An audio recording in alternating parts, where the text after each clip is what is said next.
नितेंद्र यादव जी, आपका रुख करते हुए, समाजवादी पार्टी के नेता थे लेकिन टिकट सुभाषपा का था, ये कहना सुन भी लिया आपने, दयाराम भार्गव का कहना है।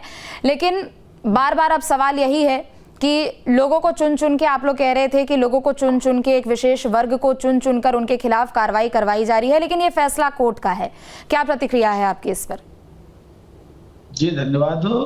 देखिए, आज जो भी माननीय न्यायालय का फैसला है, फैसला सर्वोपरि होता है। न्यायालय के फैसले पर कोई टीका टिप्पणी नहीं की जा सकती है। माननीय न्यायालय का जो फैसला है उसको सभी लोग मानेंगे और उसके तहत जो भी वैधानिक कार्रवाई की जाती है की जाएगी।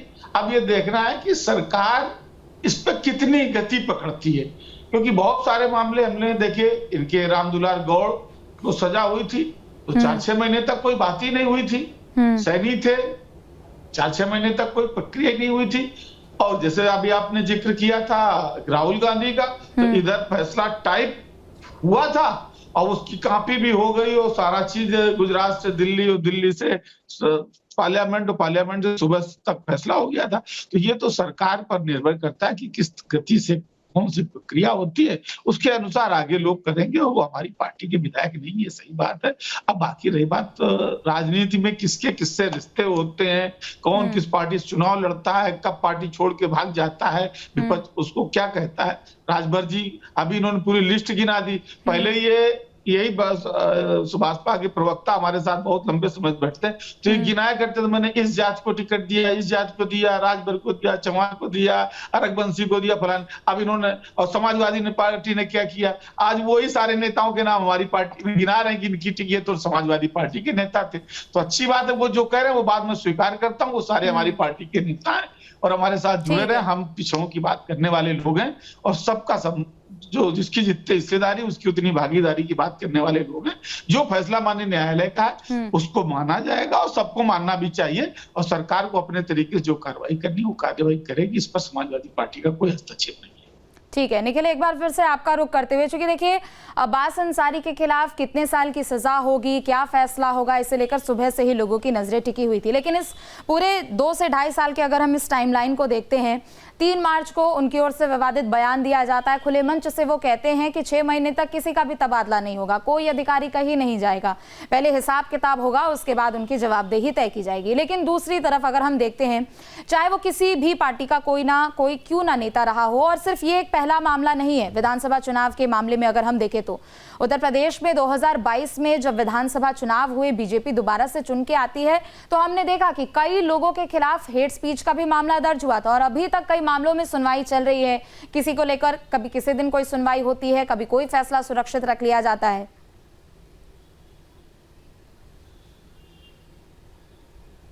देखिए, चूंकि जो भी इस तरह के मामले थे वो सारे मामले एमपी एमएलए कोर्ट में सुने जा रहे हैं और एमपी एमएलए कोर्ट में लगातार हर मुकदमों में तारीख चल रही है। कभी कभी कोर्ट की जो प्रोसेसिंग है उस पर भी निर्भर करता है किस मामले में फैसला कितना आएगा और कहां पर कितने मुकदमे पेंडिंग में है। जैसे मान लीजिए किसी जनपद में मुकदमे ज्यादा पेंडिंग है तो वहां पर किसी मामले में फैसला आने में वक्त लगेगा। लेकिन जहां तक बात अब्बास अंसारी के मामले की है, इसमें लगातार चूंकि तारीखें लगती रही, कोर्ट की जो व्यवस्था थी उसमें किसी तरह का व्यवधान नहीं हुआ, लिहाजा कोर्ट ने इस पूरे मामले में, एमपी एमएलए कोर्ट ने पूरा फैसला सुनाया। इस फैसले में जो साफ हो गया है कि अब 2 साल की सजा के बाद वो विधानसभा के सदस्य नहीं रह जाएंगे अब्बास अंसारी, और उसके बाद उन्हें अब हाईकोर्ट का रास्ता ही अपनाना पड़ेगा, उनके पास कोई विकल्प नहीं है।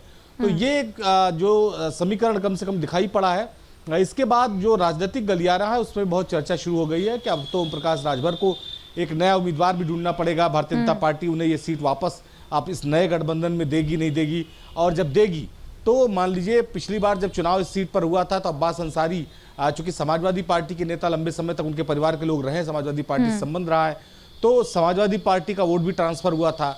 वो अब आने वाले चुनाव में होगा कि नहीं होगा, तमाम समीकरणों पर अभी से काम शुरू हो गया। लेकिन अभी जैसा मैंने बताया कि हाईकोर्ट का एक रास्ता है, हाईकोर्ट अब्बास अंसारी को इस पूरे मामले में राहत दे सकता है और नहीं भी दे सकता है। बहुत सारे मामलों में देखा गया है कि राहत मिली और बहुत सारे मामलों में देखा गया राहत नहीं मिली। तो जिस तरह का ग्राउंड कोर्ट के सामने रखा जाएगा उसके बाद कोर्ट का फैसला होगा। फिलहाल जो अब्बास अंसारी है उनकी सदस्यता जा चुकी है, अब उनको 2 साल की सजा हो चुकी है इस मामले में। जी ठीक है संदीप मिश्रा जी, मैं चाहूंगी कि आप इस बात पर थोड़ा और प्रकाश डालें, क्योंकि देखिए मामले कई हैं। हमने अक्सर देखा है कि चुनाव के समय में कुछ विवादित बयान दे दिए जाते हैं और सालों तक मुकदमा भी चलता रहा है। 2022 में अब्बास अंसारी की ओर से कहा गया कि हम अधिकारियों को देख लेंगे, तो कई धाराएं उनके खिलाफ लगी थी।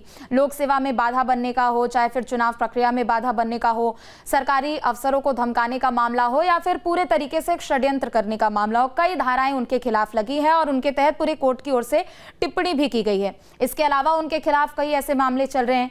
सारी प्रक्रिया एक साथ कैसे होगी? क्या उनके पास विकल्प भी होता है? हाईकोर्ट पहुंचते हैं, अगर हाईकोर्ट का कुछ फैसला होता है उसको वो चैलेंज करते हैं, फिर वो सर्वोच्च न्यायालय पहुंचते हैं, तो ये पूरी प्रक्रिया कैसी होगी? देखिए, एक बात तो हमें समझना पड़ेगा कि अभी हो रही हैं छुट्टियां, हाईकोर्ट में भी छुट्टियां हो जाएंगी कुछ समय के पश्चात जो है। तो अगर वो शीघ्रता करते हैं तभी उन्हें कुछ रिलीफ मिलेगी, नहीं तो वैकेशन बेंच के सामने जो है अपने मैटर को रख पाना एक तरह से कहें एक कड़ा टास्क होता है, जिसको शायद उन्हें लीगल टीम को ही निपटना पड़ेगा। लेकिन वर्तमान स्थिति में देखिए, अगर इनको जो सजा हुई है वो सेक्शन 189 में मैक्सिमम सजा थी 2 साल की, तो 189 में ही सजा थी, बाकी सब सेक्शंस में जो पनिशमेंट थे वो 1 साल 6 महीने इस तरह के थे। तो यहाँ पे कोई गंभीर मामला नहीं है और मुझे लगता है कि हाईकोर्ट से जरूर इनको रियायत मिलेगी और रिलीफ मिलेगी। हाँ, ये बात अलग है कि अगर हाईकोर्ट से रिलीफ नहीं मिलती है तो कितनी तेजी से यह सुप्रीम कोर्ट तक आते हैं और क्या राहुल गांधी की तरह ही तेजी दिखाते हैं। इन सब मामलों पर बहुत सारा निर्भर करेगा कि उनकी विधायकी रहेगी या जाएगी, क्योंकि विधायकी जो है अगर एक निश्चित सीमा तक हाईकोर्ट से कोई स्टे नहीं आता है तो निश्चित ही विधानसभा कार्यवाही अपनी करके उनकी सदस्यता को खत्म करने का आगे कदम बढ़ाएगी और नया नोटिफिकेशन इलेक्शन कमीशन जरूर जारी करेगा जो है। एक और मेरा सवाल होगा, क्योंकि राहुल गांधी के मामले से इसे जोड़कर लोग देख रहे हैं और कह रहे हैं कि जितनी फुर्ती से उनको तुरंत उनकी सदस्यता रद्द कर दी गई, फिर उसके बाद जब वो कोर्ट का रुख करते हैं तो उसके बाद सदस्यता बहाल भी हो जाती है।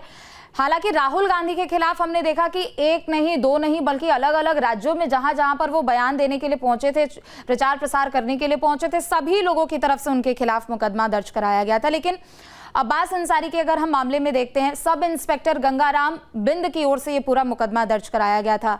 क्या मतलब इसमें समानताएं हैं और अलग भी कैसे है ये केस?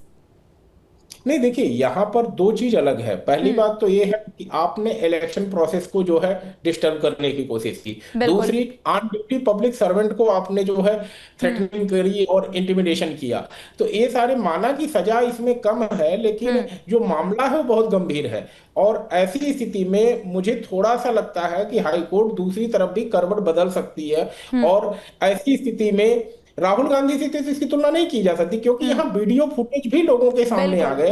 एविडेंस जब सामने होते हैं तो वहां पर किसी ट्रायल की आवश्यकता नहीं पड़ जाती है, बस और बस देखना होता है वीडियो जेन्युइन है, ओरिजिनल है और इसी पे कोर्ट आगे बढ़ती है। तो यहाँ मामले में एक एविडेंस सामने होने के नाते थोड़ा बचना मुश्किल मुझे दिख रहा है।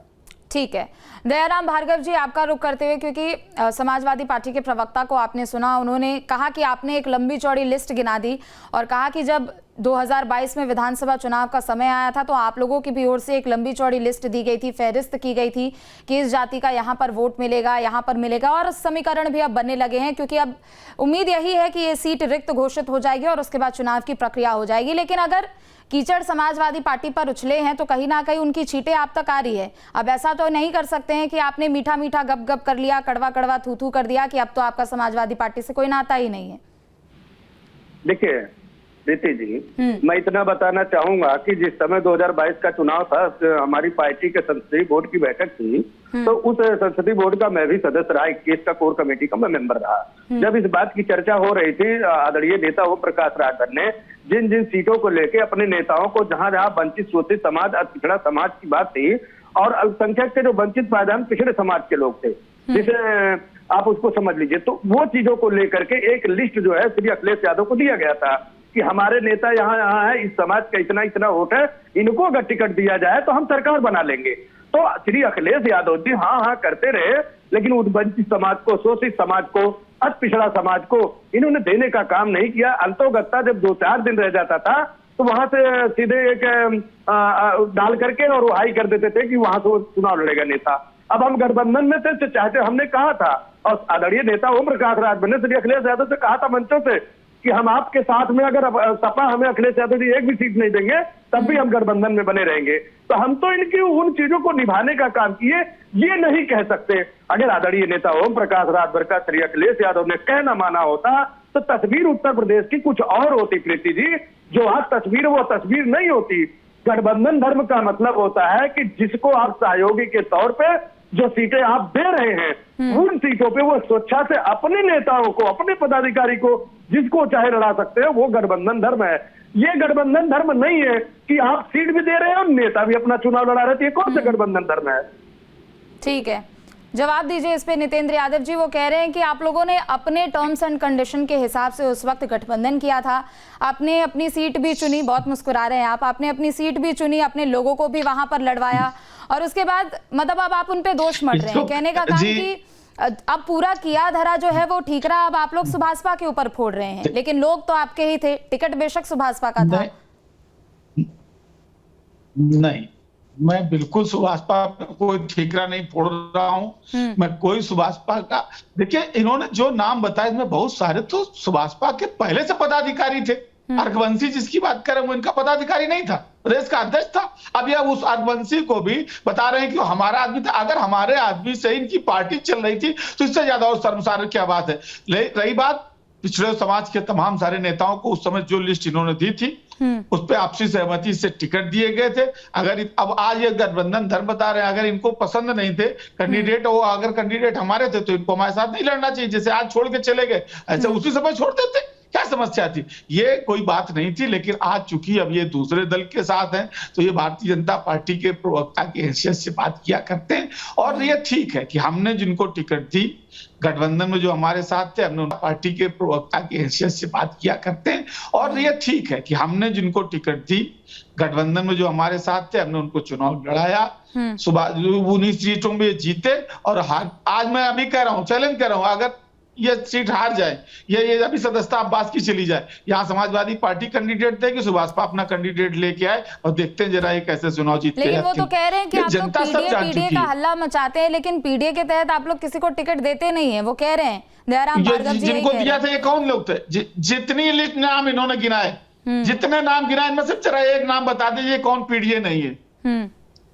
जितने नाम इन्होंने बताया हमने टिकट इनको दी थी, ये इनमें से बता दीजिए पीडीए कौन नहीं है।